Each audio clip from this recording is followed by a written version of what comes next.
우리 사도신경으로 신앙 고백하시겠습니다. 나는 전능하신 아버지 하나님 천지의 창조주를 믿습니다.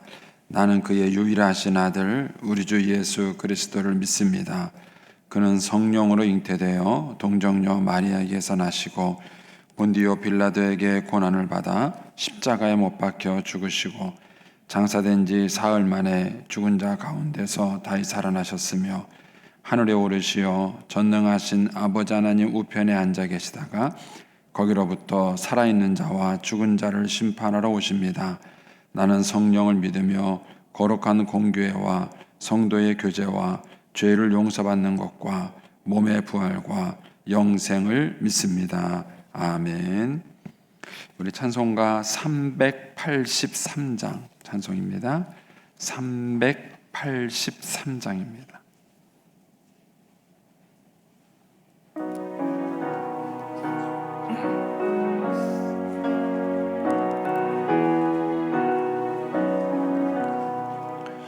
눈을 들어 산을 보니 도움 어디서 오나 천지 지은 주 하나님 나를 도와주시네. 나의 발이 실족 않게 주가 깨어 지키며 택한 백성 항상 지켜 길이 보호하시네. 도우시는 하나님이 내게 그늘 되시니 낮에와 밤의 달이 너를 상치 않겠네. 내게 와를 주지 않고 오늘 보호하시며 너의 출입 지금부터 영영 도우시는 하나님이 도우시는 하나님이 내게 그늘 되시니 낮에와 밤의 달이 너를 상치 않겠네. 내게 와를 주지 않고 오늘 보호하시며 너의 출입 지금부터 영영 인도하시리. 아멘.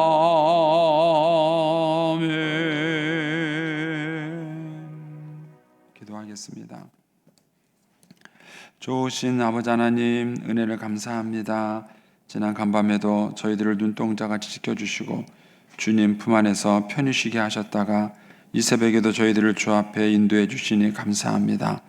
오늘도 저희들에게 새날 주시고 또 생명 주시고 건강 주셨는데 이 한날도 주님과 더불어 동행하게 하시고 주를 기쁘시게 하는 한날 되게 하여 주옵소서. 이 새벽에도 말씀과 기도 가운데 저희들을 만나 주시며 주의 성령으로 충만케 하여 주옵소서.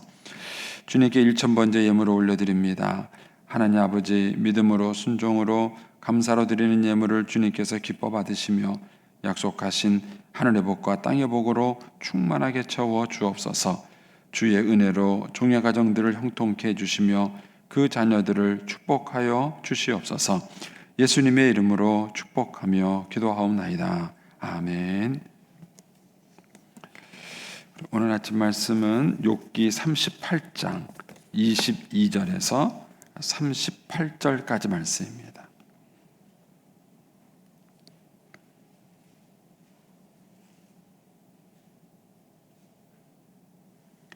욥기 38장 22절에서 38절까지 말씀입니다.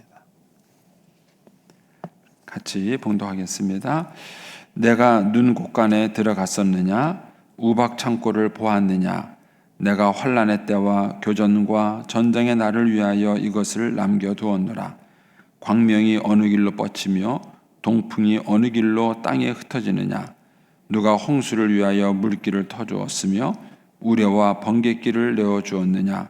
누가 사람 없는 땅에 사람 없는 광야에 비를 내리며 황무하고 황폐한 토지를 흡족하게 하여 연한 풀이 돋아나게 하였느냐? 비에게 아비가 있느냐? 이슬방울은 누가 낳았느냐? 얼음은 누구의 태에서 났느냐? 공중의 서리는 누가 낳았느냐?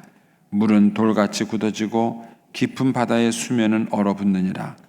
내가 묘성을 메어 묶을 수 있으며 삼성의 띠를 풀 수 있겠느냐? 너는 별자리들을 각각 제 때에 이끌어낼 수 있으며 북두성을 다른 별들에게로 이끌어갈 수 있겠느냐? 내가 하늘의 궤도를 아느냐? 하늘로 하여금 그 법칙을 땅에 베풀게 하겠느냐? 내가 목소리를 구름에까지 높여 넘치는 물이 내게 덮이게 하겠느냐?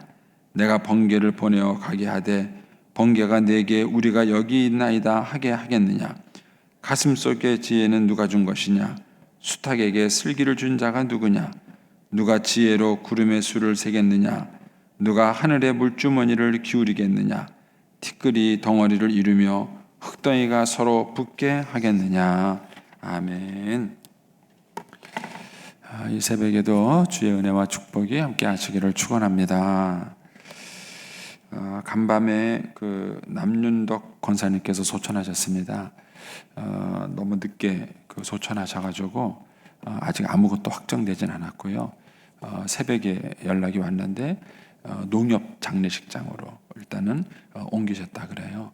그래서 일단 저희가 아침에 가서 이제 살펴봐야 이제 장례 일정이 나올 것 같습니다.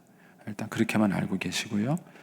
교구 목사님들을 통해서 결정이 되면 연락을 드리도록 그렇게 하겠습니다. 이 욥기 38장에 이제 계속해서 이제 하나님께서 이제 이 천체 우주 자연에 대해서 계속 욥에게 질문을 하십니다. 그리고 이제 이게 끝나고 나면은 이제 하나님이 조금 더 이제 가까운 욥의 인간 세상에 가까운 이제 짐승들에 대한 질문으로 이제 넘어가시게 됩니다. 이제 먼저 22절에서 이제 24절까지에는 눈과 우박에 대한 그런 질문을 하시고 25절은 이제 우레와 번개, 홍수에 대한 질문을 하시고요. 그 다음에 이제 26절, 27절은 이제 광야에 비를 내리는 그런 얘기를 해주시고, 그 다음에 이제 30절까지는 비, 이슬, 얼음, 서리에 대한 얘기를 하시고요. 31절에서 33절까지는 이제 별자리들에 대한 얘기를 하시고요. 그 다음에 34, 35절에서는 물과 번개에 대한 얘기. 그 다음에 36절, 38절에서는 따오기와 수탉에게 지혜를 준 얘기. 이런 게 이제 구분이 됩니다. 이제 한 가지씩 살펴보시면은요. 이제 22절에 이렇게 말합니다. 내가 눈 곳간에 들어갔느냐, 우박 창고를 보았느냐. 눈 곳간이 있을까요? 우박 창고가 있을까요? 이런 것들은 문학적 표현이에요. 이렇게 생각하시면 됩니다. 이제 어떤 분들은 뭐 이런 걸 가지고 뭐 우하니 설하니 뭐 이렇게 말하는 분도 있어요. 제가 볼 땐 좀 무지한 얘기고요. 제가 이제 우리 20개월 된 손녀하고 얘기할 때 제가 대학에서 쓰는 용어를 쓰겠습니까? 그렇게 설명은 이해를 못하죠. 그런데 이제 그 아이에게 제가 뭔가를 설명해 줘야 될 때가 있어요. 이제 요새 조금씩 자기 고집이 생겨요. 그래서 이제 자기가 뭘 막 하겠다고 막 고집을 피울 때가 있습니다. 이제 그러면 이제 거기에 대해서 설명을 해주는데 제가 어디에 수준을 맞추겠어요? 20개월짜리 수준에 맞추는 거지 이게 과학적으로 옳으냐 뭐 맞느냐 이런 표현을 갖고 쓰는 게 아니에요. 그러니까 여기에서 눈 곡간, 우박 창고 뭐 이런 표현들은 문학적 표현이기도 하면서 동시에 하나님이 욥의 시대에 맞는 욥에게 맞는 그런 질문을 하시는 거예요. 그래서 성경을 보면은요, 지구는 사실 동그래요. 그런데 성경을 읽다 보면은 지구가 평평한 것처럼 얘기를 합니다. 그렇게 얘기를 하는, 그래서 이제 이 평평한 지구의 기둥을 어디다 세웠느냐, 이제 이런 얘기들이 나와요. 이런 것들은 그 당시의 사람들의 지적 수준에 맞춰서 하나님이 얘기를 하신 것이지, 과학적 사실에서 과학적 설명을 하기 위한 것이 아닙니다. 이런 것들이 이제 성경을 보실 때 사람들이 오해하는 내용 중에 하나예요.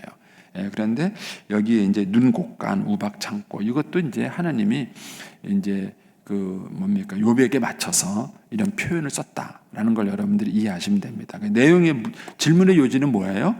그거예요. 눈이 어떻게 내리느냐 이거예요. 그 많은 눈 여러분 이제 순식간에 이 땅에 쌓이잖아요. 막 순식간에 막 확 쌓여가지고 그 눈을 막 쓸어내기 시작하면은 덤프 트럭 같은 데다가 막 눈을 막 실어가지고 막 퍼내고 막 그러잖아요. 근데 그 많은 눈이 어떻게 하늘에서 다 떨어지죠? 그게 하늘 어디 가면 있어요? 이제 그런 질문을 이제 하는 것이죠. 물론 이제 오늘날 과학적 지식으로 이제 그게 이제 물의 일종이라는 사실을 설명하긴 하지만 이제 하나님이 이제 욥에게 이제 그런 자연의 섭리에 대해서 이제 물으시는 거예요. 누가 누군 곳간에 갔었느냐? 그런 많은 것들이 어디서 내리느냐? 이제 욥에게 묻는 것이죠.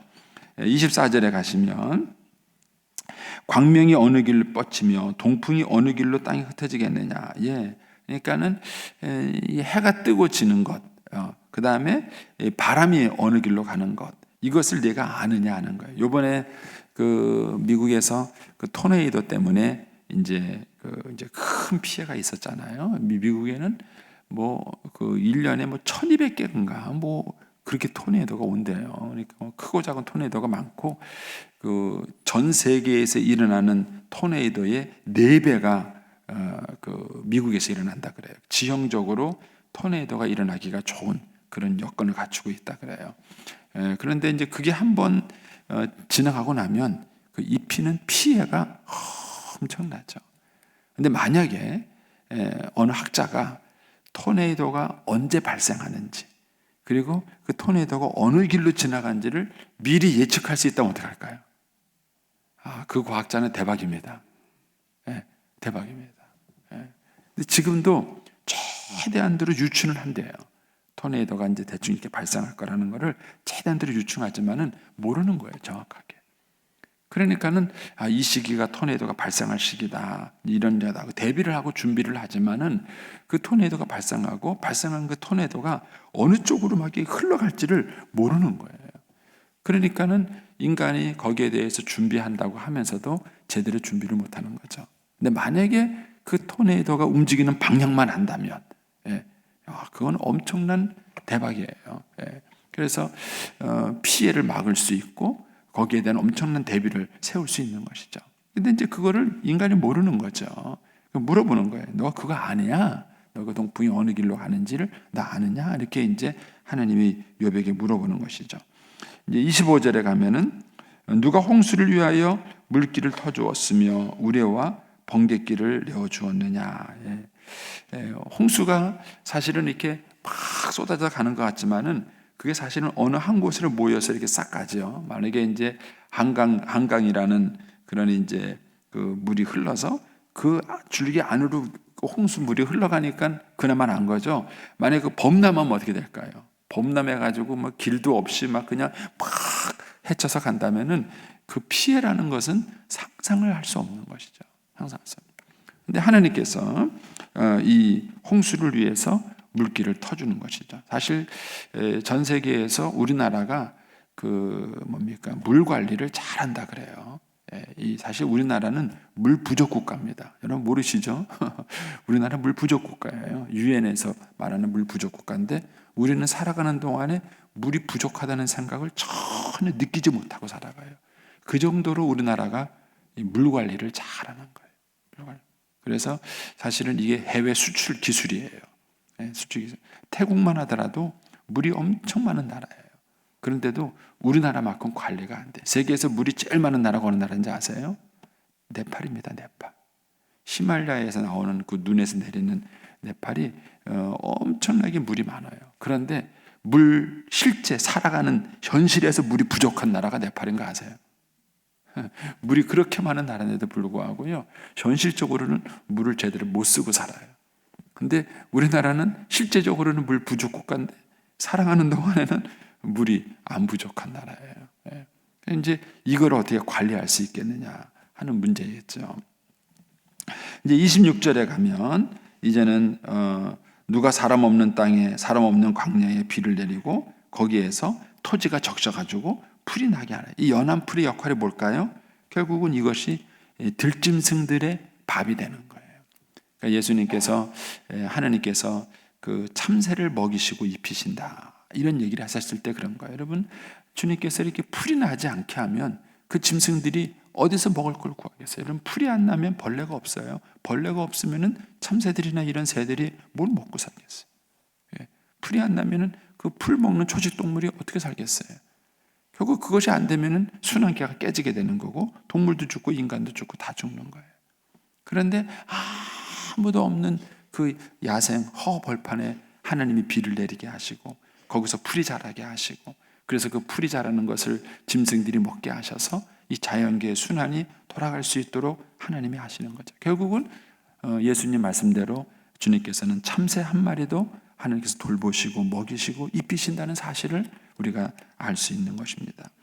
그다음에 이제 28절에 가면 비가 아비가 있느냐, 이슬방울은 누가 낳았느냐. 이제 굉장히 참 재밌는 표현이죠. 얼음은 누구 태에서 났느냐, 공중의 소리는 누가 낳았습니까? 누가 낳았어요. 그러니까 사실은 인간은 그 근원을 몰라요. 인간은 그 물 근원을 모릅니다. 그런데도 불구하고 이 자연의 순환계가 쭉 돌면서 물이, 이슬이, 서리가, 또 이제 여기 30절에 가면은 얼음이, 이런 얘기가 나와요. 물이 돌같이 굳어진 얼음이죠. 그리고 참 이 지구상에 절묘한 게 그 빙산이 있기 때문에 이게 물 수위가 조절이 되는 거예요. 그런데 지금 이제 그 이상 기온 현상으로 그 빙하가 높기 때문에 지금 이제 인간이 위기가 되는 거 이제 계속 얘기가 나오는 거죠. 그래서 이제 그 공해를 줄이자느니, 뭐 이렇게 그 가스를 줄이자느니, 뭐 이런 얘기들이 계속 나오는 이유가 이제 그런 것 때문에 그런 거예요. 그런데 이게 참 절묘한 균형을 이루면서 하나님이 이 세상이 살아갈 수 있도록 지금도 하나님이 세상을 조절하고 있는 거예요. 31절에 가면 이제 별자리에 대한 얘기가 나오죠. 내가 묘성을 메어 묶을 수 있으며, 여기서 말하는 묘성은 북두칠성을 말합니다. 북두칠성을 묶을 수 있으며 삼성의 띠를 풀 수 있겠느냐. 이 삼성띠는 별자리 가운데 세 개 이렇게 있는 오리온 자리 보셨어요? 오리온 자리를 이렇게 말합니다. 그런데 제가 이제 군에 가서 그 독도법이라는 걸 배워요.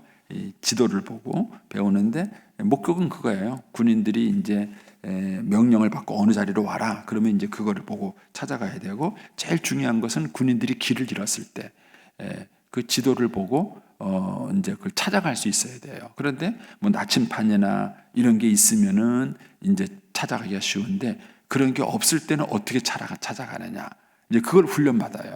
군인들이 훈련받는데, 그걸 이제 훈련받을 때 보는 것 중에 하나가 뭐냐면은 별자리예요. 별자리. 근데 북두칠성 보셨어요? 요새 북두칠성 보이시나요? 아예 신경도 안 쓰고 사시나요? 국자 모양의 북두칠성이 세월이 그렇게 오래 지나도 그 모양이 변하지 않아요. 카시오페아 자리, 오리온 자리, 많이 배웠는데 이제 다 잊어버렸어요. 근데 그런 별자리가요, 이게 여름에 나타나는 별자리가 있고요, 겨울에 나타나는 별자리가 있어요. 그리고 그 별자리를 보면서 방향을 찾을 수 있어요. 우리가 잘 아는 것처럼 북극성은 절대 변하지 않죠. 그 위치가 변하지 않습니다. 북극성을 중심으로 위아래 카시오페아 자리하고 북두칠성이 있어요. 이게 이제 돌아요. 그리고 그 위치를 보면은 시간을 대충 추정할 수 있어요. 지금이 대충 몇 시쯤이겠다라고 그걸 추정할 수 있어요. 그러니까 이런 절묘한 그런 이제 별자리의 움직임이 있는데, 이거를 묶거나 풀 수 있는 거예요. 여러분 살다가 북두칠성이 없어졌네? 저 국자가 갑자기 뭐 대접이 됐네? 이런, 보셨어요? 별자리, 쉽게 말하면 별자리가 옮겨지는 것이죠. 그러니까 쉽게 말하면 우주 전체가 움직이는 건데 절대 그런 일이 없다는 거예요. 근데 그런 게 우연이다. 그게 말이 됩니까, 그게? 근데 사람들이 그걸 믿고 사는 거예요. 이게 우연히 그렇게 생겨가지고 천체가 생기고 별자리가 생겼는데, 그게 수백 년, 수천 년이 지나도 자리 이동을 절대 하지 않고 그 자리를 지키면서 돌아간다. 그게 우연이다. 참 웃긴 거죠. 근데 우리들의 자녀들이 그런 진화론을 배우고 살아요. 학교에서 그걸 배우는 거예요.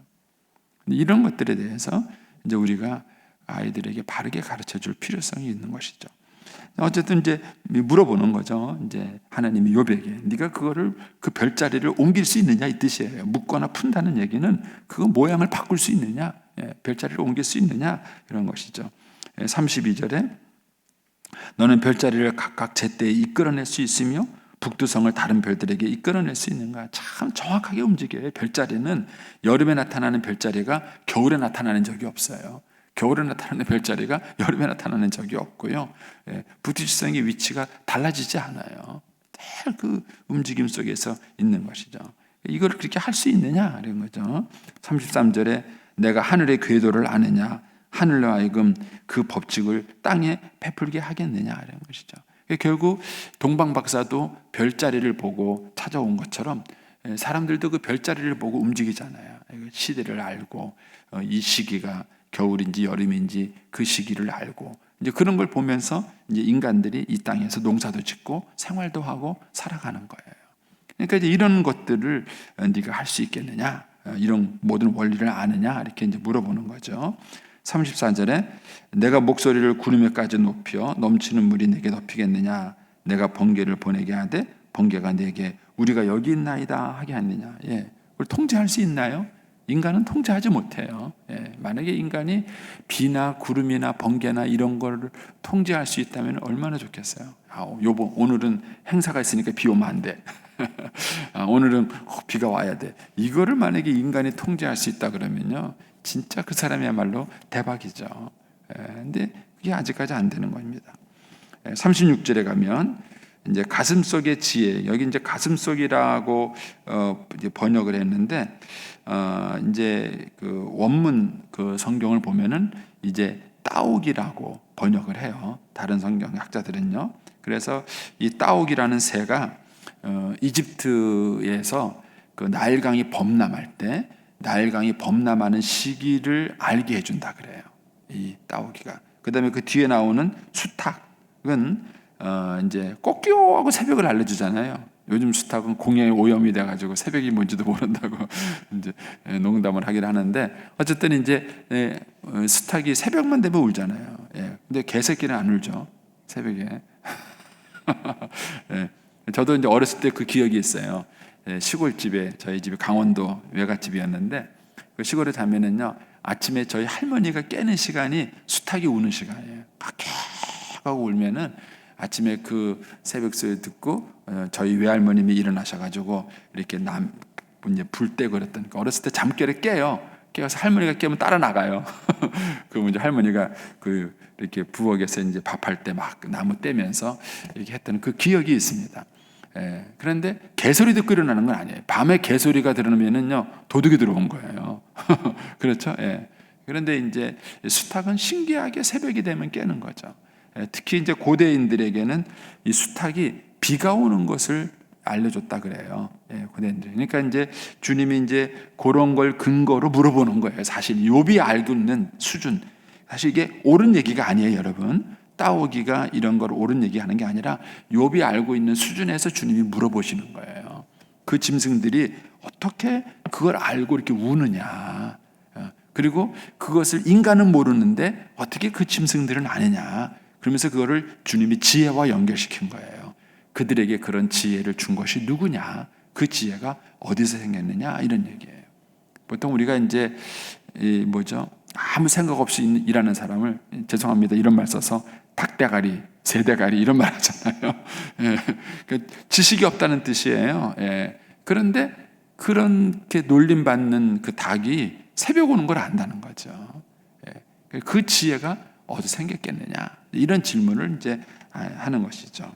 그래서 37절에 누가 지혜로 구름의 수를 세겠으며 누가 하늘의 물주머니를 기울이겠으며 티끌이를 덩어리가 이루며 흙덩이가 서로 달라붙도록 그렇게 역사하겠느냐 이제 이런 것입니다. 그러니까 이런 모든 질문들을 이제 욥에게 이제 하시는 이유가 뭐냐면은 이런 모든 것들을 운행하고 다시는 분은 누구시다? 하나님이시다. 이런 얘기를 욥에게 깨닫게 해주신 거예요. 그러니까 도대체 이게 움직이고 있는데 이게 대체 어떻게 해서 움직이는 거냐? 결국 이제 하나님은 질문을 하시지만 사실은 그 질문은 답이 있는 질문이에요. 결국 답은 뭐죠? 하나님이 하신다, 하나님이 하셨다, 하나님이 하고 있다, 이거예요. 이게 쭉 답이에요. 그럼 이제 이런 걸 통해서 하나님이 지금 욥에게 말씀하고 싶은 것은 그겁니다. 욥은 지금 하나님에 대해서 어떤 불만을 갖고 있느냐면은 자기가 믿음으로 살려고 이렇게 노력을 막 했는데 왜 내 인생에 고난이 오느냐는 거예요. 이것이 이제 욥이 갖고 있는 질문이고요. 또 한 가지는 이제 욥이 갖고 있는 것은 이 세상에 악인이 더 흥하고 의인이 어려워지는 이런 불합리한 일이 이 세상에 존재하고 있는 거예요. 그런데 왜 하나님은 침묵을 지키고 있느냐? 왜 하나님은 아무것도 하지 않고 있느냐? 이것이 이제 욥이 하고 있는 질문이에요. 근데 거기에 대해서 하나님이 지금 이 질문들을 통해서 답변하시는 것은 뭐냐면은 하나님이 지금도 일하고 계시는 거예요. 일하고 계시는 거예요. 여러분, 하나님이 만약에 지금 일하지 않고 쉬신다, 그러면 저와 여러분들 다 죽어요. 다 죽는 거예요. 그러니까 하나님은 지금도 욥의 주변에서 계속 일하고 있으세요. 그런데 다만 욥이 그거를 느끼지 못하고 있는 거예요. 내 주변에서 지금도 하나님이 일하시기 때문에 태양이 뜨고 지고 있는 거고, 이 자연계가 순환이 되고 있는 거고, 모든 동물들이 살아가고 있는 거고, 내가 살아가는 이 모든 전제 조건이 하나님이 내 주변에서 일을 하고 있기 때문에 내가 살아가고 있는 거예요. 근데 욥은 지금 자기가 당하고 있는 고통, 고난, 이 어려움 때문에 하나님이 일하지 않고 있다, 하나님이 멀리 계시다, 하나님이 안 계시고 있다, 이런 그런 하소연을 하고 있는 거예요. 근데 거기에 대해서 하나님이 반론을 제기하신 거예요. 아니다, 하나님은 지금도 역사하고 있고 일하시고 있는 거예요. 다만 욥이 그걸 느끼지 못하는 거예요. 욥이. 여기서 우리가 아주 중요한 영적인 원리를 배울 수 있습니다. 헨리 블랙갑이라는 목사님이 하나님을 경험하는 삶이라는 책을 썼어요. 이제 기회가 되면 또 여러분하고 뭐 그것도 같이 공부하면 좋겠다는 생각이 들어요. 그런데 그 헨리 블랙갑이 목사님이 그 책에서 말하고 있는 중요 요지는 그거예요. 하나님이 지금도 내 주변에서 일을 하고 있다는 거예요. 내가 모르는 거예요. 근데 어느 날 하나님이 딱 음성이 들려서 성래야, 너 이 일에 동참하겠니? 하고 저를 부른다는 거예요. 그 순간에 하나님이 역사하는 순간인 거예요.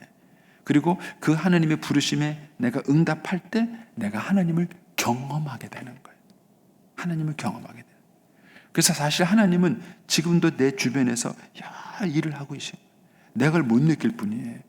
근데 어느 순간인가 하나님이 하고 있는 일에 나를 불러서 동참을 시키세요. 딱 불러서 너 이거 하지 않겠니? 하고 부르시는 거예요. 그리고 거기에 순종하면서 나갈 때 하나님의 기적을 경험하는 거예요. 예를 들어서 이스라엘 백성들이 출애굽해요. 그 출애굽할 때 하나님은 이미 그 이스라엘 백성들을 돌보고 있었어요. 대표적인 케이스가 뭐죠? 그 애굽의 바로 왕이 남자아이를 다 죽이려고 했을 때 산모가 그 명령을 어기고, 그 산파가 바로 왕의 명령을 어기고 그 아이를 살렸어요. 그러면 바로 죽음감이에요. 바로 죽음감입니다. 그런데 하나님은 그 산파를 보호해 주셔서 바로 왕에게 의해서 죽지 않도록 하신 거예요. 하나님은 계속해서 일하시고 있었어요. 그리고 모세를 40년 동안 왕자로 준비시키고 다시 광야로 이끌어서 40년 동안 광야가 어떤 것인지, 왜냐하면 40년 동안 이스라엘 백성들을 광야 길로 인도하려면 광야를 잘 알아야 돼요. 그러니까 먼저 모세에게 광야를 40년 동안 교육하고 훈련시키고, 거기서 또 영적으로는 그 모세를 낮추는 훈련을 시킨 거예요. 그리고 80년 동안 준비시킨 모세를 하나님이 불러서 출애굽하는 이스라엘 민족의 지도자로 삼으시는 거예요. 그러니까 하나님은 계속 일하고 있었던 거예요. 모세의 주변에서 계속 일하고 있었는데, 모세는 언제 하나님을 만났는가? 80세에 하나님을 만난 거예요. 그러니까 80년 동안 하나님은 모세의 삶 속에서 일하고 있었어요. 근데 모세가 그걸 모르고 있다가 80세에 하나님의 음성을 들으면서 비로소 하고 하나님의 역사에 동참하게 된 거예요. 그리고 하나님을 경험하게 된 것입니다. 그래서 하나님이 오늘 이 욥기를 통해서 저와 여러분에게 말씀하시는 건 그거예요. 지금도 하나님은 저와 여러분의 삶 속에서 일하고 계셔요. 하나님은 멀리 계신 분이 아닙니다.